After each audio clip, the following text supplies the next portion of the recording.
It depicted a view from the... What? Wait. Oh. Wait.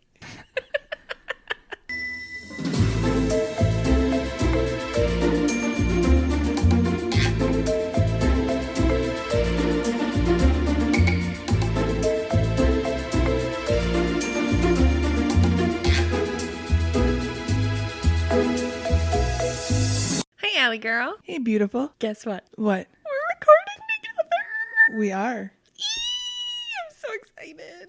Axel just looked at you like, what was that noise? I know. He was like, Mom, knock it the fuck off. I'm napping. How dare we interrupt his beauty sleep? I know.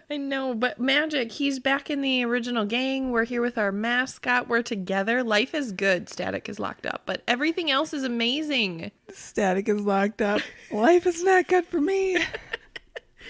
Poor Shmee is in the other room, and he's like, I fucking hate recording days. I have to be in a timeout. This is terrible. Which is so many times because he's so naughty. Hello, how are you today? I am good. How was your weekend so far? So far, it's been a roller coaster, but I'm just taking it as it comes. I'm taking the blessings where they are. And so, yeah, my weekend's been good so far, just not what I expected. How's yours been? It was good. Had the first night out since July. Whoa. Yeah. Love that. Date night? Yep. I literally have not been around people since July, aside from grocery shopping, so... And me. No, not me. Right? You've been out. I have. Have you? No. That's what I'm saying. Yeah. I'm not included in that. It's really been since July? Yeah. Oh my God, I haven't seen you since July. It just sat in. When was No. When was I? Yeah, I'm done with this. Carry on. I have not been out in public other than grocery shopping since July. Welcome to the world. You know how there's a pandemic? This is just about me. I'm just so selfish. It's just about me. How was your experience out in the world? Does it look worldly? There were other people in it. Are there? There are. So many of them, too. Indeed. You know what I really like about other people, though? There's a lot of taboo things to talk about with other people. I didn't talk to any other people. I literally just drop our shit all the time. Shout out to Logan. I met Logan at the gym and I was like, girl, I love your hair. And she was like, thank you. And I was like, this is weird, but do you like podcasts? And she was like, yes. And I was like, I have one. Be my friend. And I just do that all the time now. I literally do that to everybody all the time. I sit down at a bar and the bartender asks me who I drink and I ask them their name and I'm like, do you like podcasts? I just ask everybody. I really do. And I'm getting really great feedback from it, which I'm really excited about. And again, Logan, my girl, I just love it. So that is what I enjoy about the world. The only thing, really. Everything else can fuck off. You and our listeners are why our podcast is growing. I just show up. You do so much. I don't even want to hear that. Okay. Speaking of listeners, if you're new here, welcome. Welcome. I'm Allie, I'm Celeste. the beautiful, beautiful woman sitting across from me in person. Also the beautiful woman sitting across from me in person. You said beautiful. I did, because you're wearing a blue shirt and you're drinking a blue Powerade and there's lots of blue happening and I couldn't help it. My hair's purple though. You are beautiful. You are with purple hair. I love the purple. I have blue hair right now, so still beautiful. Also beautiful. Excellent.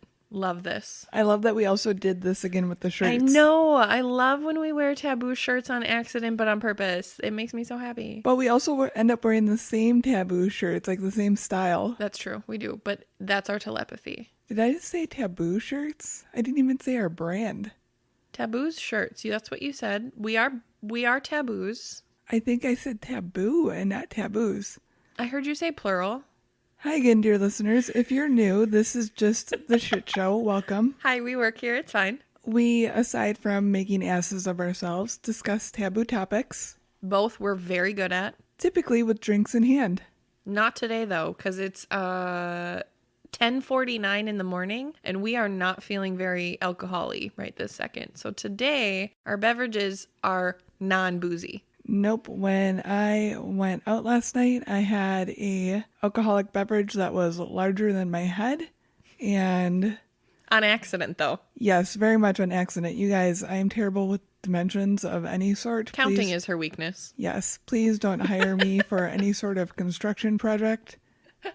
And, Construction project. while I am not hungover, I just cannot stand the thought of an alcoholic beverage this early in the morning. Felt. I don't have that. I'm just drinking water because I like water. So thank you, Powerade, for providing my sustenance right now. Thank you, Powerade. Appreciate you. Would appreciate you more if you sponsored us, though. All that.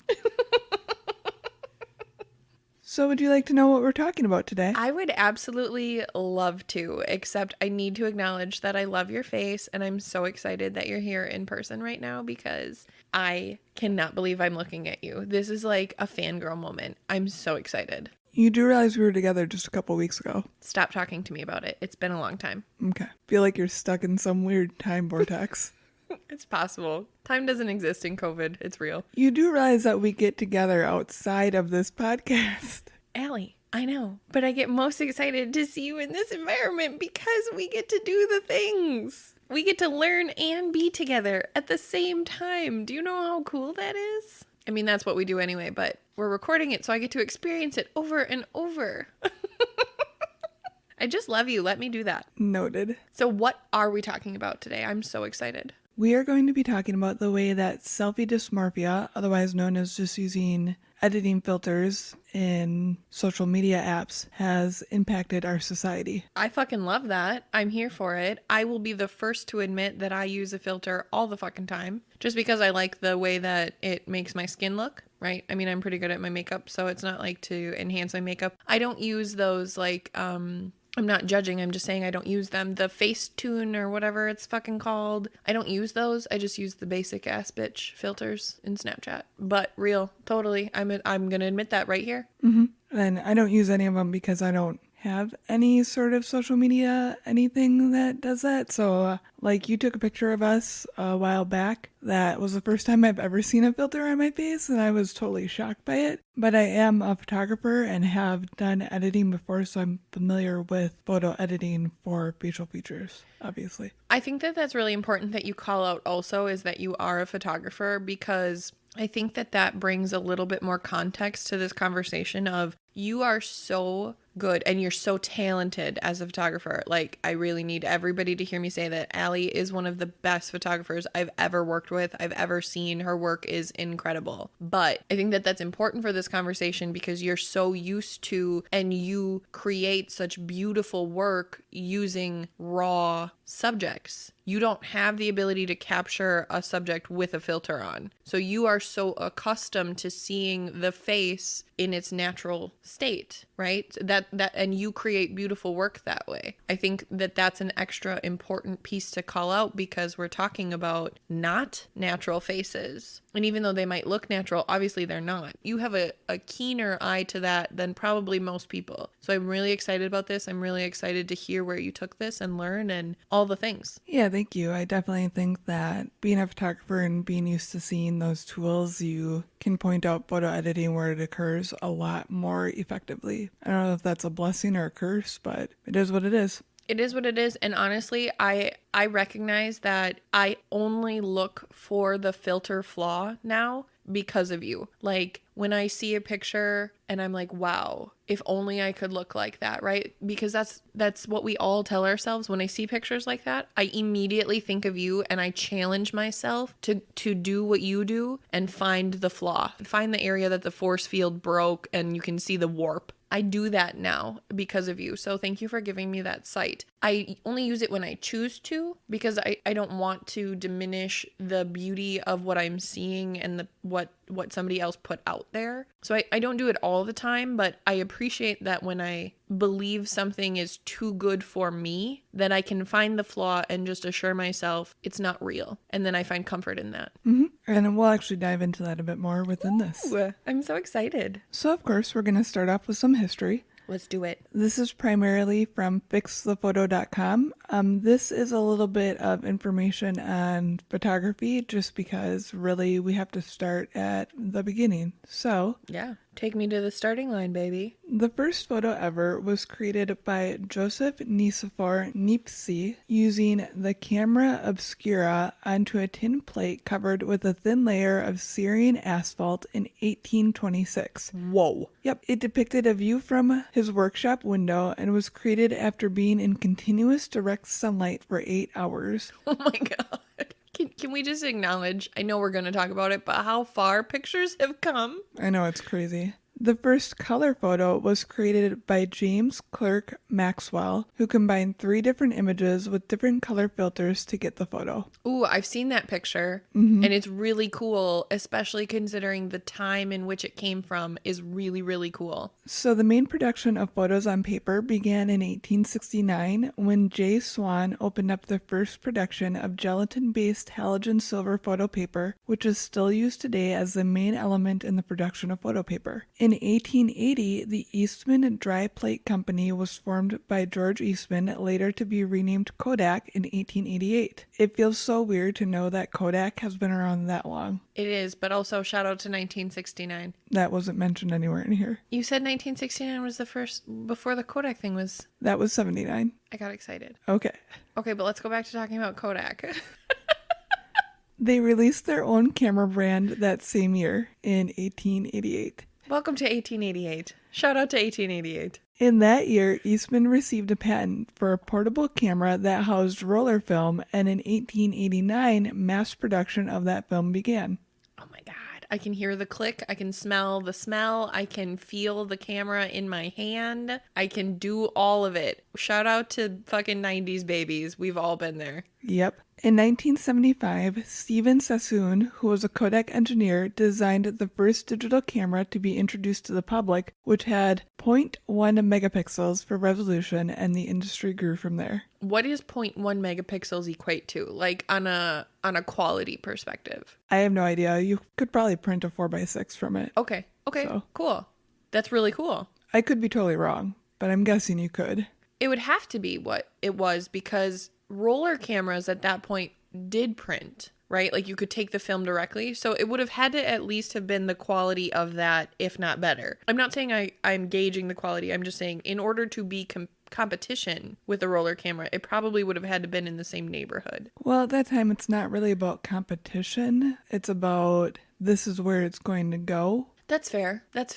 The building block, the first prototype. Okay, I'm back to my question of I would just be curious what the quality of that imagery would be. Yeah. Okay. Thank you for walking me through that, though, and for helping me wrap my head around that. Yep. Shout out to my first digital camera. I remember the first digital I was exposed to had like this little like centimeter by centimeter screen. Yep.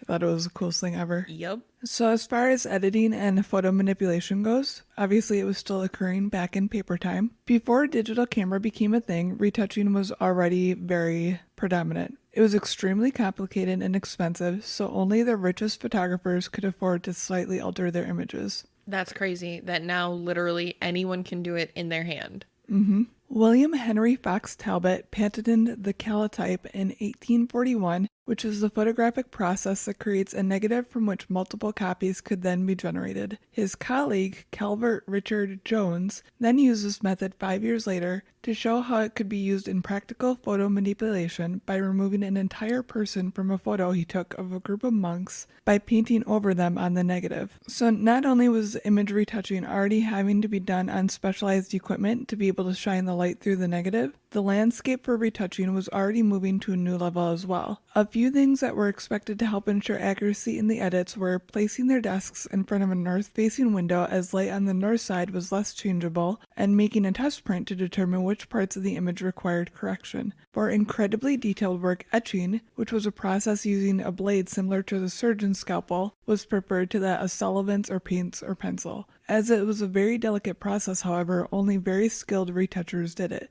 So I looked at examples of etching. They would literally shave pounds off of people during etching. What? Yeah, the amount of retouching and the skill of these editors was incredible. I can't even imagine. I imagine holding film and a scalpel, and I'm already fucking that up because those two things don't go together. Yeah.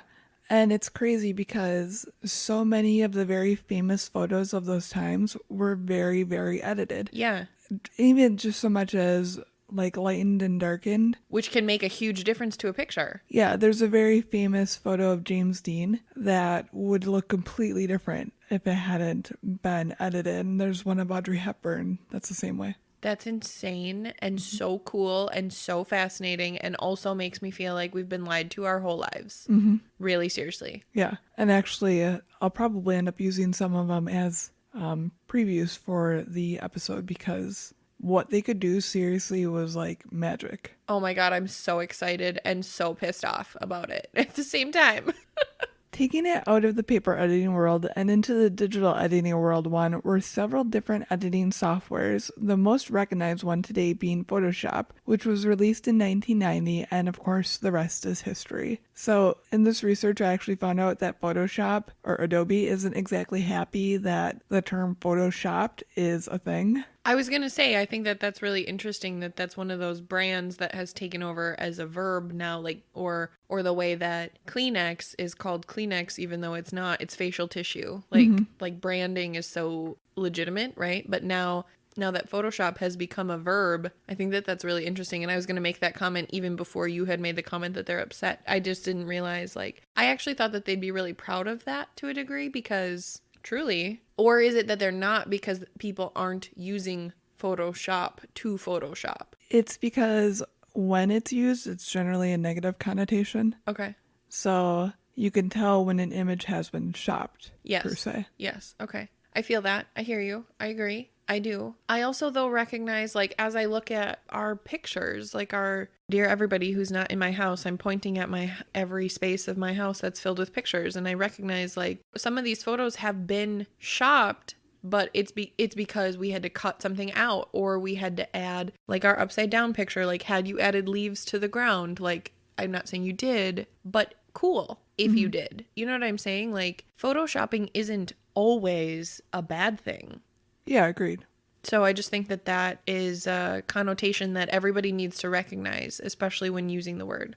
Yeah, that image looked nothing like that in the camera. I know, because I had, like, you could see my vagina bump in that picture. Okay, dear everybody, we're talking about a picture where I'm doing a back bend and I'm kissing Tiny, and it's a great picture. It's literally my favorite. And I know for a fact that that picture didn't look anything like, not anything. You captured us, but the quality of the picture, the tone, the color, the sky, I recognize that you brightened us in areas. You reshaped my body specifically because I asked you to in areas, like, and yet it's still the most beautiful picture I have. I use it on everything. It's my favorite picture of us. I love that. I'm glad. But I'm saying thank you to you for being the photographer and the editor, but also to Photoshop for giving me my favorite fucking picture of us. Mm-hmm. That picture's timeless to me. I look at her and I still see her. Sometimes I forget how old she is in that picture. Yeah. Because I look at her and I see her. I don't see her as 3 years old or 4 years old in that picture. She's just her. Yep. And I'm just me. So that picture will live on forever in that way for me. And that's because of Photoshop and you. Yep. So shout out to you and Photoshop. Yeah, I totally get what you're saying. As far as editing paper photos, back in the day, it was with famous, more rich cultured society, and it became more heavily perpetuated within our times with the editing of Hollywood stars on magazine covers and the explosion of the obsession of those stars in our lives. People want to emulate the perfection that they think those stars have. So I think about the teen magazines that would show up in our lives, or even magazines like Good Housekeeping and stuff. So I also think that I just had this thought as I was thinking about that, because the fascination and the obsession with monopolized beauty is what I'm going to call it, is not new.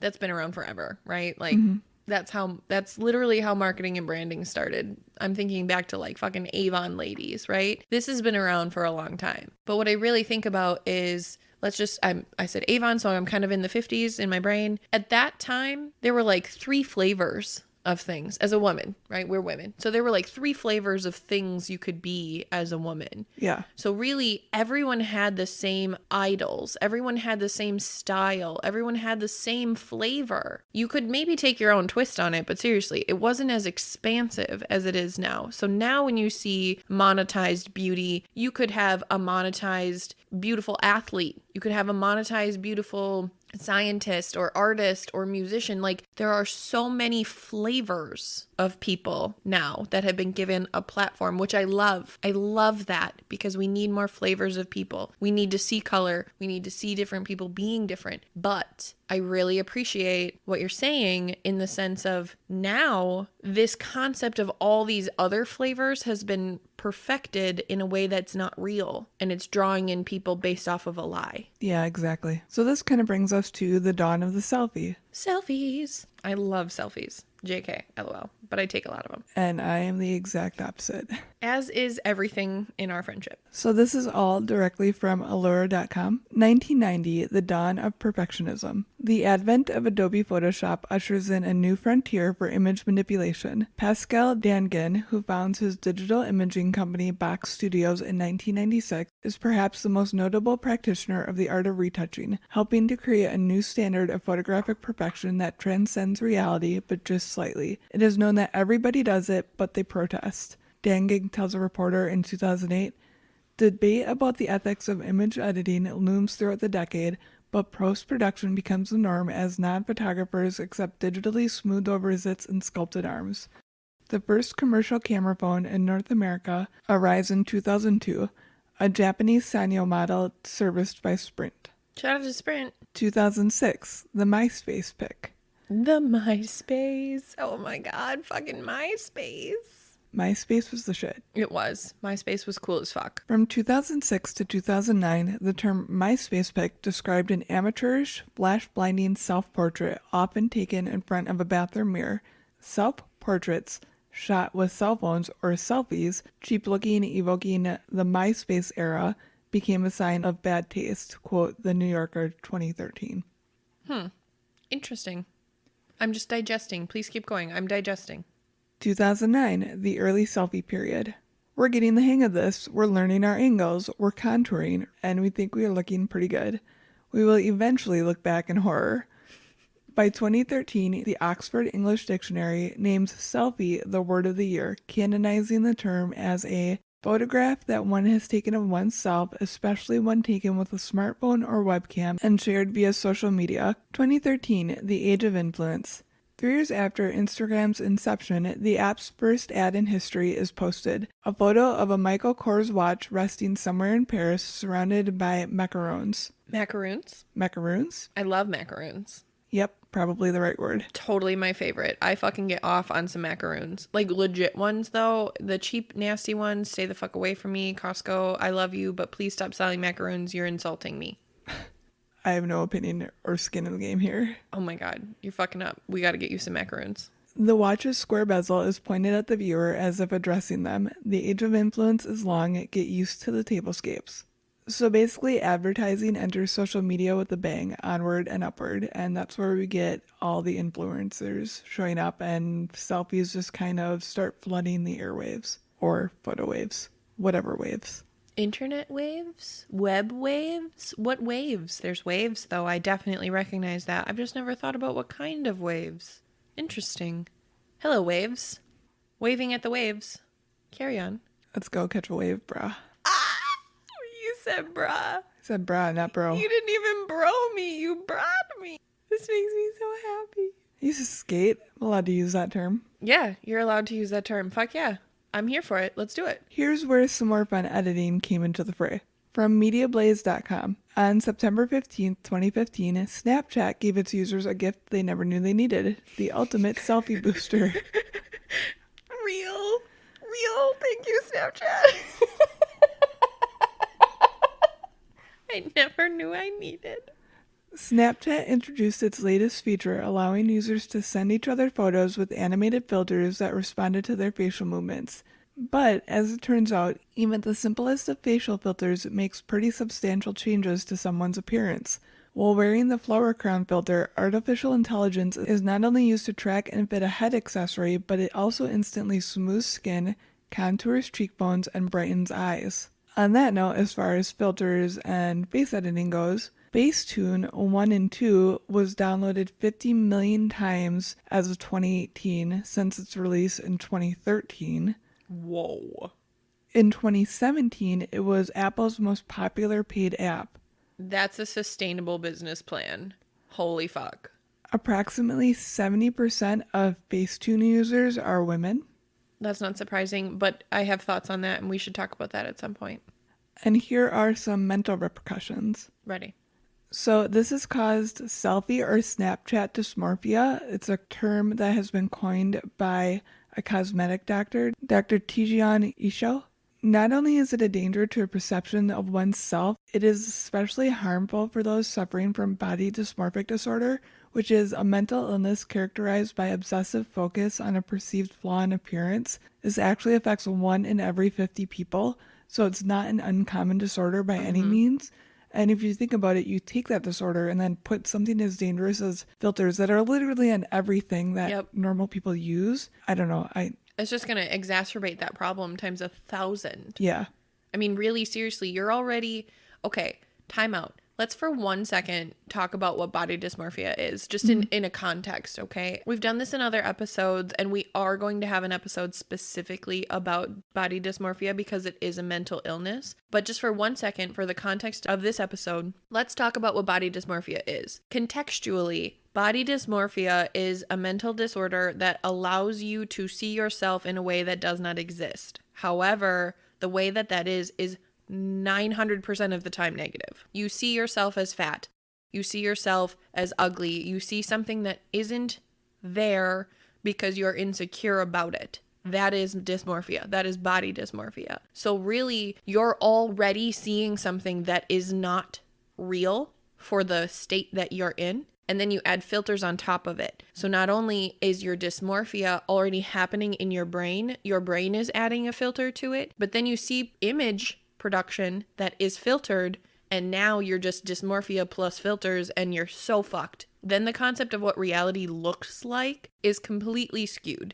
And that's not in every context of the word for reality, right? This is specifically about imagery and also people's conceptualization of themselves. So I don't mean it in the sense of these people are fucking delusional. And yet sometimes when they're talking about their own bodies or their own face or whatever, they are in fact delusional because they're seeing things that are not real. Yep, exactly. Thank you for allowing me the space to just really define that for our listeners in this episode. I appreciate that. Oh, yeah, of course. So according to research done in 2017 from the American Academy of Facial Plastic and Reconstructive Surgeons, 55% of surgeons saw patients who wanted surgery to help them look better in selfies, up from 42% in 2017. Whoa. People are literally asking for surgery to look better in selfies. That's incredibly sad to me. So sad. So sad. So sad. So fucking heartbreaking sad. But to me, from my perspective, that's no different than using a filter.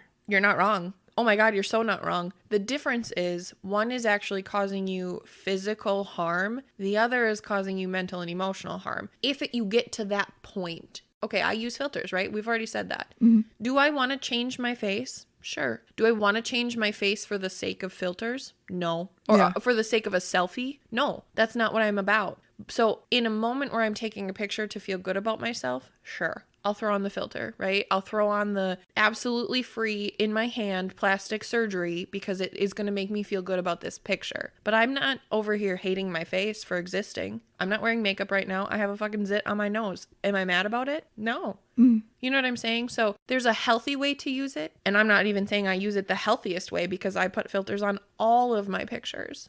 Again, even if that's just for the color tone. But there's a healthy way to use it and a fun, quote unquote, I'm going to say fun way to use it. And then there's this really damaging way to use it like you're talking about. And I think that that's so important. But really recognizing there is a difference. No matter if you're using a filter or you're getting the fucking surgery so that you don't have to use a filter, which let's be real, you're going to anyway. Let's recognize one is hurting you physically. The other is honestly, even in those fun moments, hurting you mentally and emotionally because you're telling yourself you're not good enough as you are for this picture. And I think that's a big call out that we'll dig into later on is when you're using the filter, you're telling yourself you're not good enough. Right. They also found that 56% of surgeons saw an increase of clients under the age of 30. Oh my God, that's heartbreaking. Oh my God, because really, seriously, faces under 30 are still honestly so young. So young in the spectrum of life. We talk about that a lot, but seriously, you guys, I don't know why people don't talk about the fucking spectrum of life more often. Yeah, agreed. British fashion photographer Rankin created a series titled Selfie Harm, in which he took portraits of 15 teenagers and asked them to edit the pictures to make them more social media friendly. Not a single photo was untouched. Here's a quote from Rankin.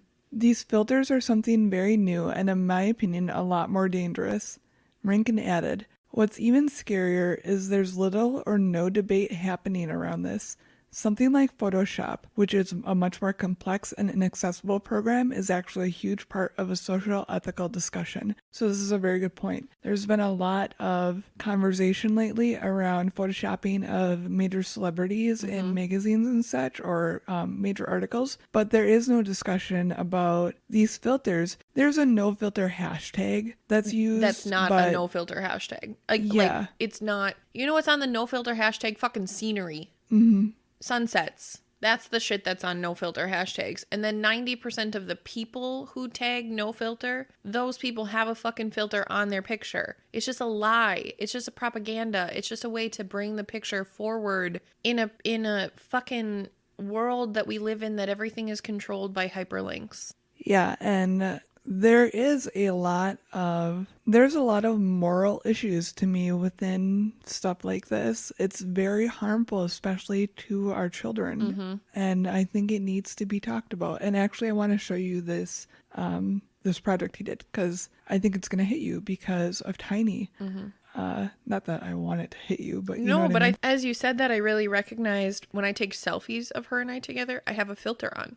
Because again, I have a filter on everything. Yeah. You guys, I need you to hear me say, because I'm honest and I'm being honest with you. Sometimes I just like the lighting it brings, but that doesn't mean it's not a filter. Yep. That doesn't mean that's not the real moment. Right? So then am I doing damage to her in those moments when I take these pictures of us celebrating her and I, but they have a filter on it because I like the color better? So now I'm going to look at this, and you guys are going to hear my reaction to looking at the study, the selfie harm study. But please know that that's in my head. Like, am I hurting my kid by taking these types of selfies with her in the long run as it relates to her own potential dysmorphia? Like, am I doing that? Are we as parents fucking doing that to our children? Yeah, I get what you're saying.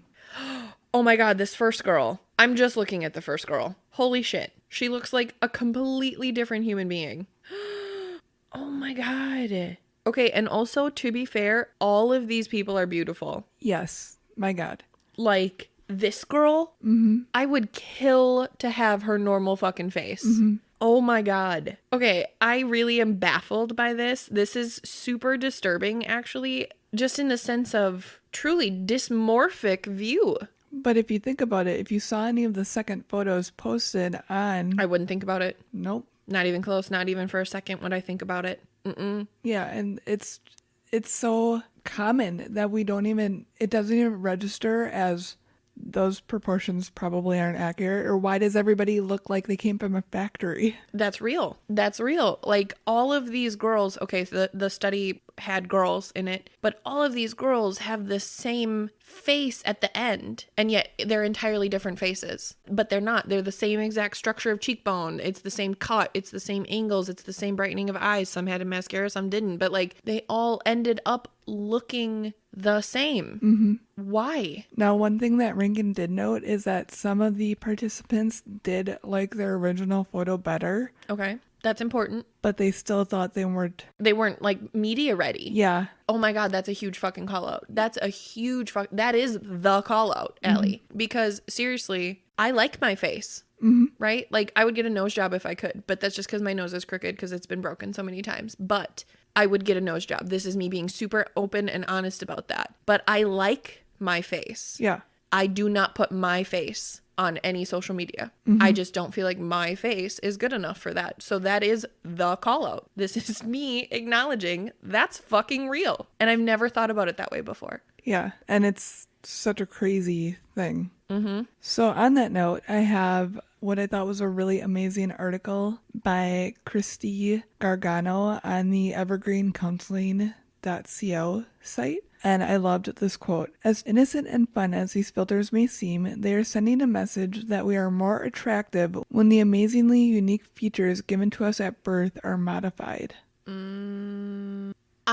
only interpreting that quote in this context as it relates to filters, because I recognize if people want body modifications, they should have the right to do that and not feel bad about it. So I'm Yes, right. agreed. Okay. Yep. So I love the quote in the context of filters though. Yes. Okay. I hate it in actual body modification because fuck anybody who's going to make anybody else feel guilty for wanting to live their best life and feel good in their own skin. But in this context, I completely agree. It is so important what you just said, everything, because truly the difference is when you do an actual body modification, that's permanent. That's you're committing to that. This is how you look now, right? But in these filters, it's not. In these filters, you are lying while the flash is going off. You are lying while you're posting it. You're lying to yourself and everybody who sees it. And again, you guys, I'm admitting I do this. I'm admitting I'm this person. I'm admitting that this happens. So I'm not even saying that you should feel bad about that. I'm just saying we have to recognize it as what it is in order to decide, is this really what's good for us? Or is this really what's not good for us? And that's on an individual level all fucking day. Yep, agreed. So she has this little quiz. Take this mini quiz to find out if social media filters are impacting your self-esteem and body image negatively. Are we going to do the quiz? Are you going to do the quiz on me? I don't use filters. Yes. Oh, Can we do the quiz, but you do the quiz on me? Yes. Let's do that. That was the intent.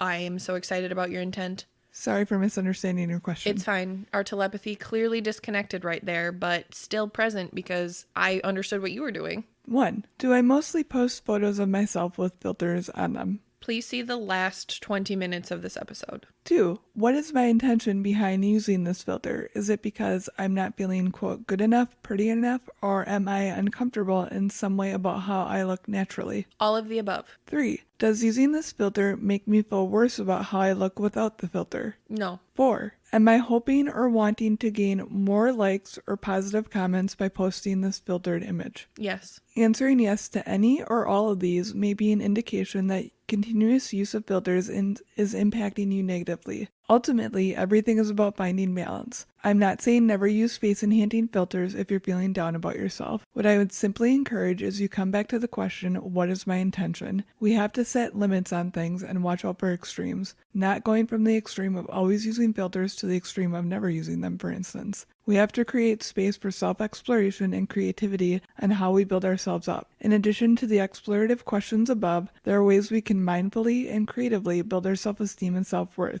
3 ways to counteract the potential negative impact of social media filters. 1. Find one thing about yourself that you like and value. Think positive things about that. Do this often and do this every day at least once, no matter how weird or difficult it may seem. Journal about it, put it on sticky notes and place them around your personal living space, or write that amazing affirmation on your mirror in lipstick or special markers from windows and mirrors. Fuck special markers for windows and mirrors. Get some fucking dry erase board markers. They work just fine. I do this. I write everything on my mirror. I'm not even kidding. If you go upstairs right now, you will see a note that says you put your contacts in the wrong eyes last night and you flipped them. You put them away correctly. So if they feel weird in the morning, flip them back. I have a note that says that on my mirror. I'm not even kidding because I put my contacts in the wrong eyes all the time because I'm special. But I think that that's so important and I really recognize the value of those notes. And also like shout out to our self-love episode. If you're listening to this episode and you're like, fuck, I do that, you've got some self-love issues and you got to go back and listen to our self-love episode. I promise. Please just go listen. Love you. Agreed. 2. Practice taking one filterless picture of yourself and be okay with that. We tend to take several pictures, even selfies, when we are looking right at us and try to find the perfect angle. Want to know a secret? Perfect isn't a thing. I love that secret. And also, can I tell you the first time I took a picture the other day, and it was something that I had posted too. And it did have a filter on it. It had a color filter on it just because I didn't like the lighting in the bathroom, but it didn't have anything else on it. It was one of the ones that like, you might not know this, but on Snapchat, after you take a picture, you can throw color on it. So that's what I did. So the picture does not have a filter, or my face does not have a filter. The picture itself does. So also call out, there are different types of filters. I'm sure everybody knows that, but really let's say that. So I posted it and I recognized that I took that picture on the first shot and it came out cute and it's silly and it's sweet and whatever. And it wasn't meant to be a beautiful picture. It was just meant to be a picture of me. And I was like, holy shit, I took a selfie on the first fucking go and I was super happy with it. That was a really cool experience for me, that I didn't waste fucking 7 minutes of my life trying minute differences in my hand placement to get my face. Like just snap it and go. Like it feels so cool. 3. Pick one friend who builds you up in some way and take time to acknowledge how he, she, they impact your life positively. My newest obsession is sending snail mail, and guess how that started? My friend who supports me and builds me up sends me cards. When we find someone who builds us up, we in turn tend to reciprocate in our own way. Side note, you can pick more than one friend. I just like the pattern of one. You're my one friend. That's a lie. Shout out to Cal. That was a really quick, 180. No, that's a lie. I have so many people in my life who do this for me, but when I was really thinking about it at first, yeah, you're my friend. You're my friend for sure. I love you also. Thank you. Also, shout out to Cal. Shout out to Cal. So that was all I had as far as research, but I do have questions. I thought that research was really cool and super fucked up, but really cool. You did amazing with that. Thank you for teaching me all of that. I loved it. Yeah, of course. So my first question, and one that you brought up earlier, is what message are we sending our kids? Because I have always known that you use filters on all of your pictures, like you said earlier, even the ones you send of you and Tiny. And the reason I can tell is because you both look like you have eyeliner on. Mm-hmm. And obviously that's not real. And I think it is an important call out that not necessarily even in that aspect, because you're not doing it intentionally, but to tell our kids that, oh, and these apps also have these filters built into them. So if you want to change how you look for your friends to make yourselves look better, you can do that. It's wrong. And there's nothing being innately taught in school or in the house generally about self-perception. About why it's wrong. Mm-hmm.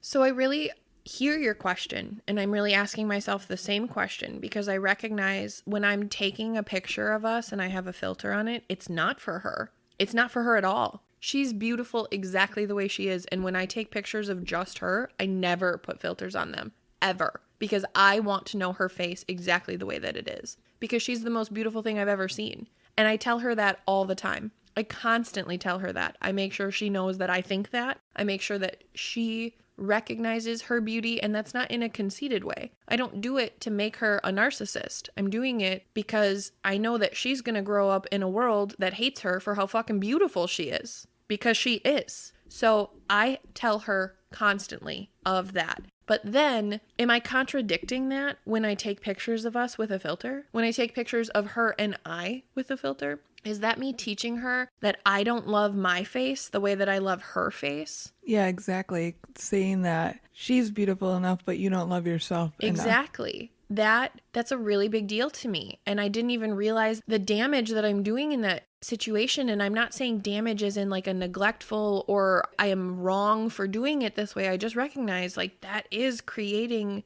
to a degree, a damaging experience for both her and I in that moment. And what you said earlier about balance. Mm-hmm. About finding a balance, that's so important, because I really recognize we do have pictures of our faces that are not photoshopped, right? Or the pictures of us that are photoshopped, but it's still our faces, right? Yeah. They're not filtered. And I think that that's really a differentiation that I'm coming to in this exact second. There is a difference between Photoshop and filter. That doesn't mean, though, that in Photoshop you can't create a filter for your face. Mm-hmm. So in this context specifically, when I say Photoshop, I'm using it in a very positive context because I mean it in the sense of photo editing. When I say filter, I'm specifically talking about our faces, and I mean it in a negative context because that's what we're talking about right now. So dear listeners, as I have this mental exploratory thing and you get to hear my mental journey to answer this question, those are the contexts that I'm using them in.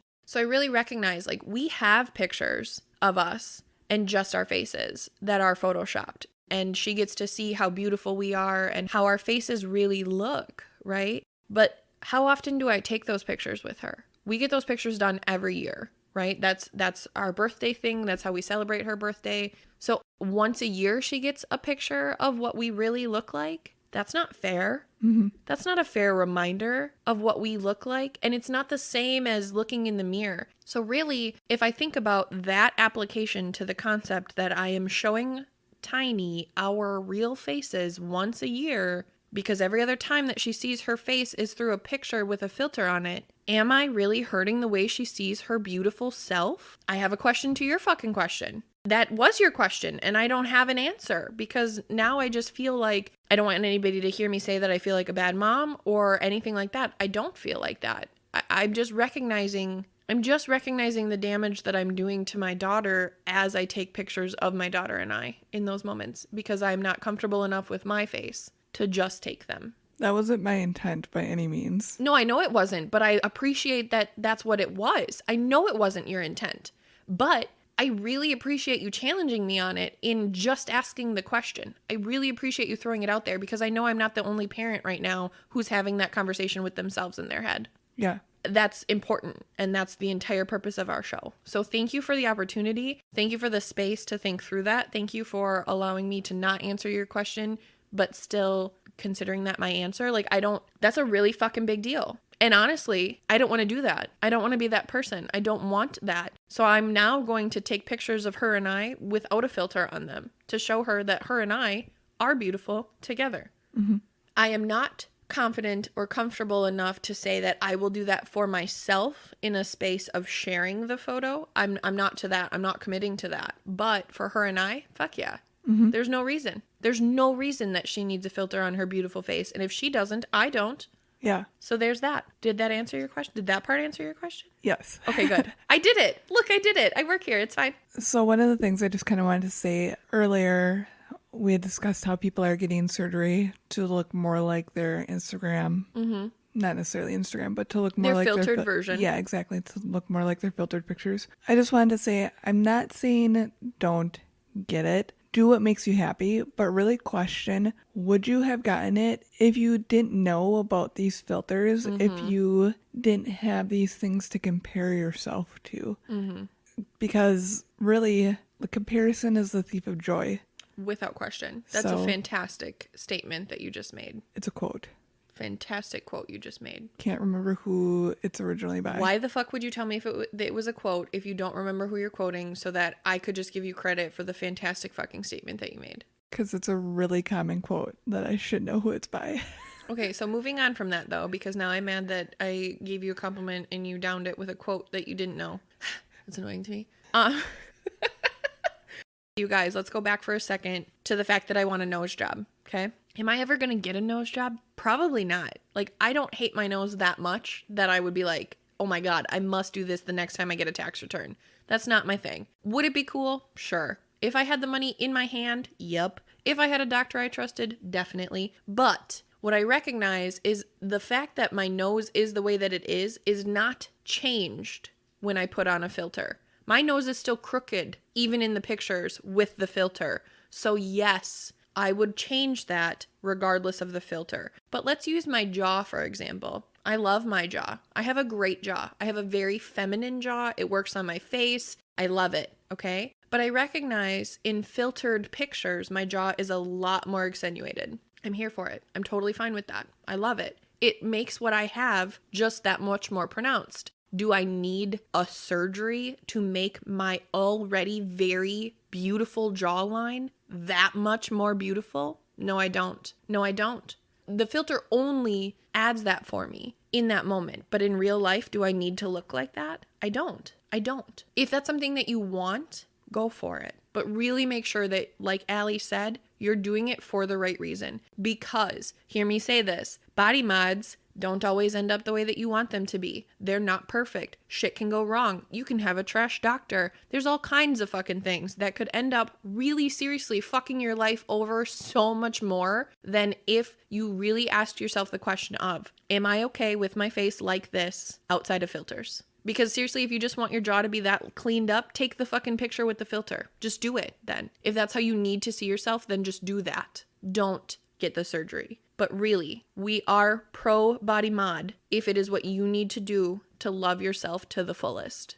We will always support you in that. I would really recommend therapy first, though. Oh yeah, without question. I'm sorry, I wasn't trying to down on the therapy aspect of that at all. I just meant in the very small context that we were talking about because I was worked up about it. So, one point that we kind of touched on earlier is we're used to at this point really everything else being photoshopped that we see that is sold to us. What we aren't used to is everyday social media posts like influencers, celebrity Instagrams, our friends and family. It's not in our brains yet that a lot of that is manufactured and not real and touched up to some degree. So we're used to advertising and knowing a lot of it's not real, but we're not used to every day not being real. And I think that we need to be alerted to that fact. I completely agree. And as someone who's in the dating pool, something that I see all the time is, especially men do this. And I know that this point is coming and we're going to talk about this. So I'm not jumping ahead. I'm not derailing. I'm just saying, in the dating pool specifically, men have on their profiles all the time, I will not swipe on women with filters. Okay, bro, cool. Don't then. I'm not judging you. One, don't call it out because you're just a fucking asshole at that point. Let people put up what they're going to put up. Who cares? If you don't like it, keep swiping. But also, it's not realistic at all for a man to say, I'm not going to swipe on a woman with a filter. Like, the puppy ear one is super common on Tinder. I don't know why. And actually any dating site, but it doesn't. I'm just said Tinder. Shout out to Tinder. Still, please sponsor us because I use you as a platform all the time. But, like, I get it. You're not interested in talking to a girl who presents herself with puppy ears and a tongue sticking out face filter. Totally get that, right? Move on then. Cool. But me, right? I don't look that far from the picture that I presented with my filter. So when I show up, if you're surprised that I don't look exactly like the picture on my profile, you're fucked. That's your problem, not mine. Because I'm not that different. I don't have puppy ears and a giant fucking tongue. I'm not that different. The lighting was cool and my skin was flawless. Grow the fuck up and have that expectation in the real world because it's there. It is in the real world. Mm-hmm. And I'm not just saying men do this. I'm saying everybody does this. But from my experience and the example I could articulate, it is men. To me, I'm a woman and women in general. But everybody does this. And I do think that you're right. I think it's super important that we recognize that up front and we have those conversations with ourselves, with the people around us, with our children, to really separate the difference between the quote unquote fantasy and reality. Because truly, that's what filters are. It's a fantasy of how you look, right? I mean, that's really crazy to think about. And I don't, again, mean it in like a made up way. I don't mean it in like a Harry Potter way. I just mean it in the sense of it's obviously not real. Mm-hmm. It's just not. You know what I mean? And here's the other thing that I want to throw out there. Because I don't think that this is all bad and it's really important. And this thought just occurred to me and I want to say this. As someone who struggles with self-love and as someone who struggles with her face being just her face, right? Like, hello, welcome to now at this point, lots of minutes of me saying that. I recognize when I take a picture with a snatched ass filter, that's what I tell myself I look like. Like in that moment when that picture is fucking beautiful, I tell myself I'm fucking beautiful. And that gets me through until the next time I don't feel as good about myself. And I can either use that picture as a reference of like, you are fucking beautiful and it's a good confidence boost, or like, okay, this picture doesn't do it for me anymore. I need to do it again, right? So it's kind of like a re-up. Am I saying that that's healthy? No, because I need to be able to recognize that my face is beautiful and feel that way by myself, right? I completely recognize that. But at the same time, I recognize I'm just not there yet.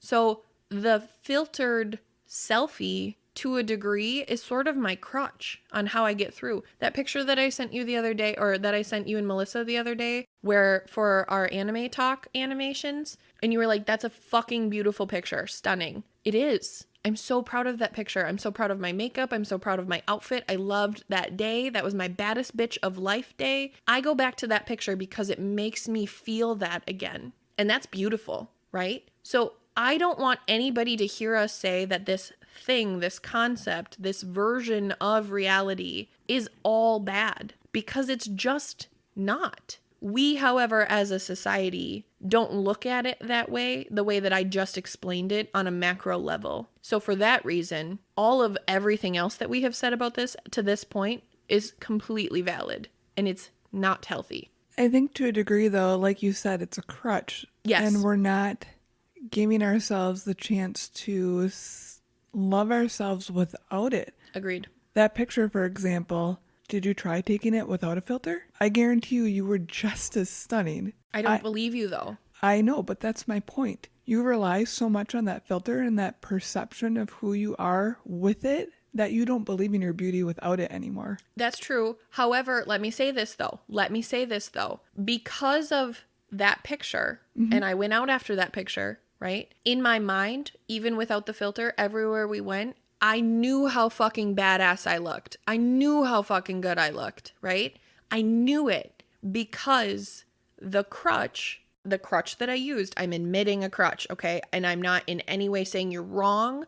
And yes, I should have just appreciated my beauty in that night for what it was, okay? But that's not what happened. So let's talk about what did. Every time somebody told me how beautiful I looked that night, or any time I was in the bathroom mirror or whatever, again, because I don't use filters that are quote unquote that drastically different, the way I saw myself the rest of the night was that exact same picture. It was the filtered version. So what that did for my confidence throughout the whole night was fucking incredible. Does that make sense?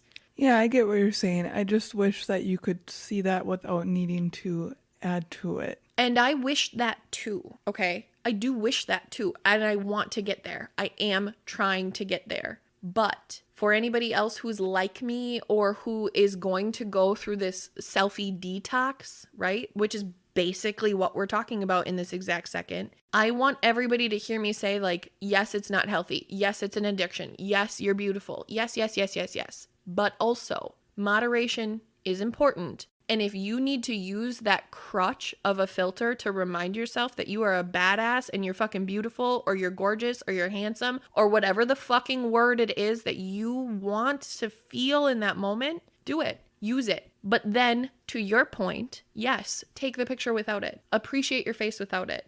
Just love yourself without it. Like, do both. Or do one day and do one the next day. Like, shake it up. Try and eliminate the crutch is the goal, right? Mm-hmm. Really? I just think that it's important we present it that way too. Yeah. Mm-hmm.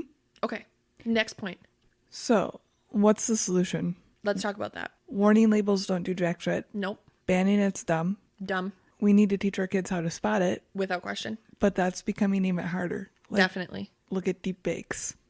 A what? A deep fake.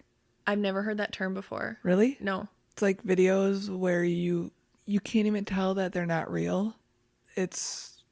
I can't even think of. You're like really bringing ones. hush hush vibes to this conversation right now, and I'm not feeling very comfortable with it. Well, this would be a really great hush hush topic, actually, but they're not conspiracies; they're real things. Oh my God, we should have hush hush on the show and talk about this though, or at least one of them. There we go, slotted. Done. Yeah, so I don't really know with how hard things are becoming to spot how that's even a possibility or where we go with it. Right. And I also question, like, as the algorithms evolve, as technology evolves, like, what happens if we have, like, fucking filtered holograms in the future? Mm-hmm. What if we can create the way that our hologram, I mean, that sounds so Star Trek, but seriously, holograms are going to be a thing in the future. They already are. They already are. So really, are we going to be able to contour our hologram? Are we going to be able to create our hologram to look the way that the filter looks? Like how will that work? What will that do to our self-image as a human species as we move forward? Like, really seriously, those are the questions that have to be asked as we talk about filters and their evolution. Mm-hmm. And I don't have any solutions. So. I don't either. I think that's a lie. I do have the solution. The solution is tell your children they're beautiful without the filters. Compliment your children on what they look like. Teach your children how to compliment other people in real life, not just behind a keyboard. Those are the things that we do to help. It's never going to eliminate, but seriously, at least fight a good fight against this because it's coming. And teaching our children the difference between that reality and that perception, that is the only way that we can fight back against this. Yeah. So that's the solution. So I just wanted to call out some brands and influencers and such that are in the battle against filters. One that pretty much everybody knows is Aerie. I love Aerie. Yeah. Obviously, they use models that don't have filters or, as far as I'm aware, much, if any, photo editing.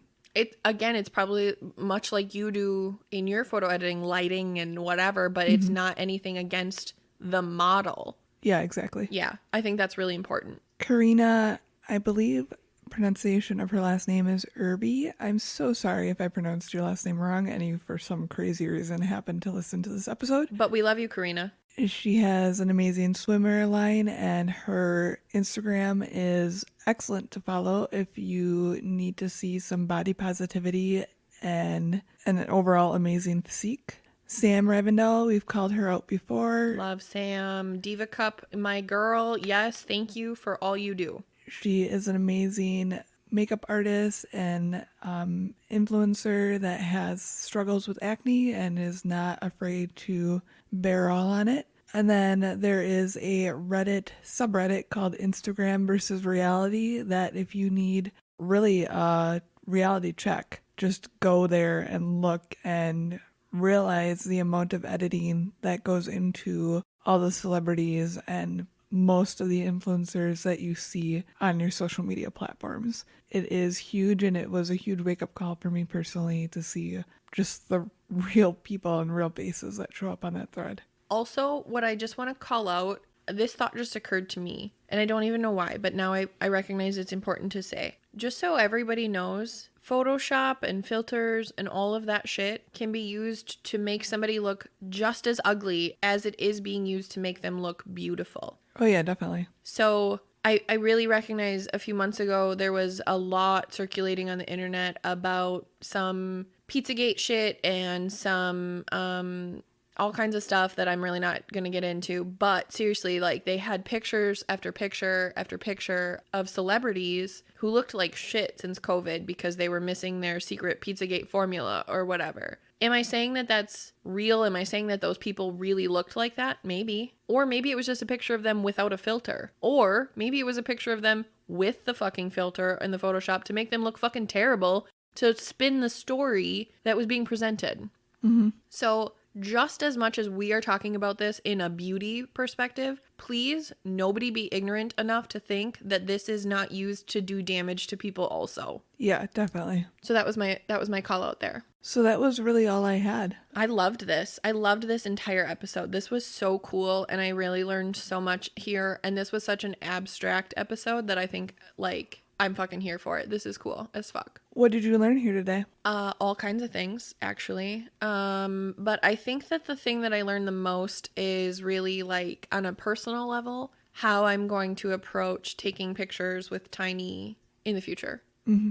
And taking pictures more often of just us without a filter and just capturing the moment of just us without a filter. I think that that's important, and that's really what I learned here. I mean, I learned everything. Everything was so fucking amazing, but, like, really, if I have to sit with what I learned I have a lot more to do as a mom. I learned that I have a flaw that I need to address, which is that I don't love my face enough to just see it without the filter. And honestly, the only reason that I'm really challenging that, because I'm okay with it for myself, but the reason I'm challenging it is because I'm not okay with it for her. If she ever told me what I have just communicated to you and her feelings about her face, I'd be pissed as fuck. I'd be so sad. I would probably yell at her about how fucking beautiful she is. Like, I'd be mean about it and also be complimenting her the whole time because I would be so upset that, like, her beautiful face, that she didn't see it that way.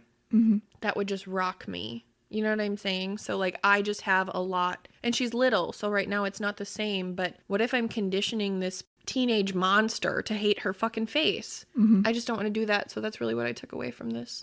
What did you learn here today? Obviously, I knew that it was a huge social impact currently, but I don't use Snapchat or Insta or anything the way most people use it, so I haven't truly seen the impact. So reading those statistics and learning that people are getting surgery to look like... Yeah, that blew my fucking mind. Yeah, to look like their filters. That's just heart-wrenching to me. Mm-hmm. I don't know, I hate that society is the way it is. I just struggle a lot with it. I struggle that there's so much pressure on looks and beauty, and I love and hate social media tremendously. I agree. Honestly, if it weren't for the show, I would not have any social media. Mm-hmm.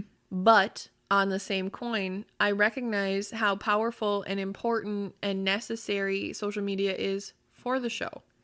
right? Yep. So truly, it is the definition of a necessary evil. And yet, I myself, I'm going to admit this, I don't use it in the way that I tell myself I have it for. Like, I have it, so I might as well fuck around with it. You know what I mean? I might as well use it the same way everybody else uses it because I have it. I can't get rid of it. So kind of like indulging in the necessary evil to an extent. But seriously, I don't use any of my social medias the way that I used to. I don't use my social media as a diary anymore. I don't use it as my scrapbook anymore. I don't use it as my photo album anymore. I just don't. I use my socials specifically for us. And in that, sometimes that means I post a selfie of me looking hot girl because I want people to click on us. Cool. You know what I'm saying? Mm-hmm. But what really, like, I recognize the core of what you're saying is if you don't have a ton of exposure to social media, or even if you do, you don't have to use it to that context to hurt yourself. Like, you don't have to.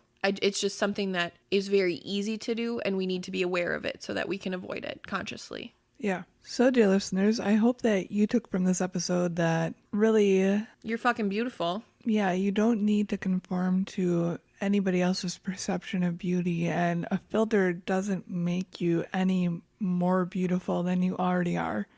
It's just some extra seasoning to... It's honestly not different. It is different, but I don't look at it differently than putting on makeup, right? Or for men, for having facial hair, like fancy, cool facial hair, right? Like, it's just a distraction from the person looking back at you in the mirror. Mm-hmm. Is that good sometimes? Definitely. When I wear my makeup and it looks like fucking bomb, I feel like I could take on the fucking world. And I deserve that, right? I do. But I deserve to feel that way barefaced also. Yeah. And filter is not different. Filter is makeup on top of makeup. Really, that's what it is. That's how we need to look at it, right? So if you want to put on your makeup and then add a filter, do it. But you don't need to, just like you don't need to wear makeup. Those are accessories, not a way of life. Yep, agreed. 100%. Thank you. Mm-hmm. I really absolutely loved all of this episode. I feel like this was very philosophical. I feel like this was very enlightening for me specifically. I really, really appreciate everything that you brought to the table today. Even if this hadn't been an episode, even if this was just you telling me this and this was just a conversation that you and I had, I'm fucking here for it. I love this. You did amazing. I want you to hear me say that. Thanks. You're welcome. Listeners, if you also feel like Allie did amazing,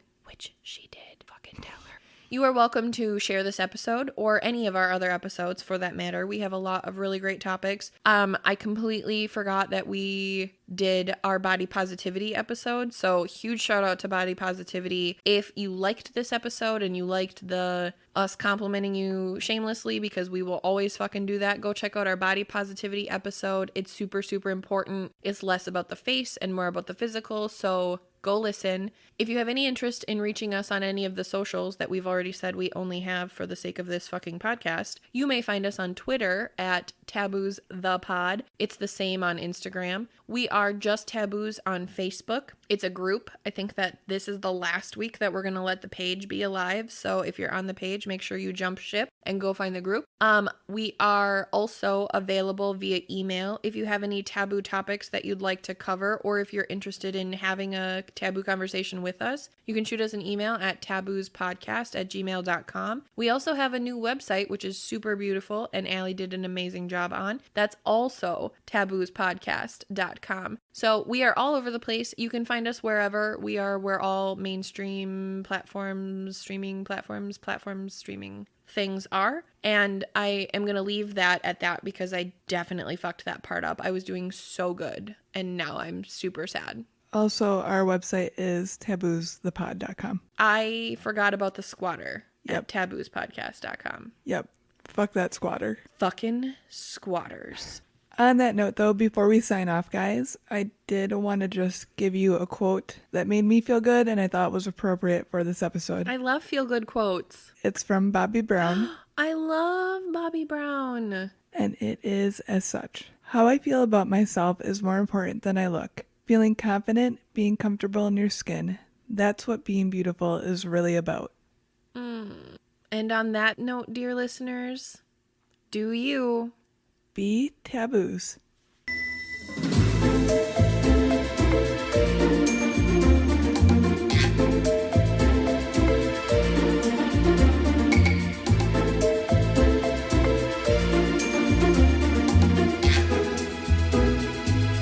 Bye.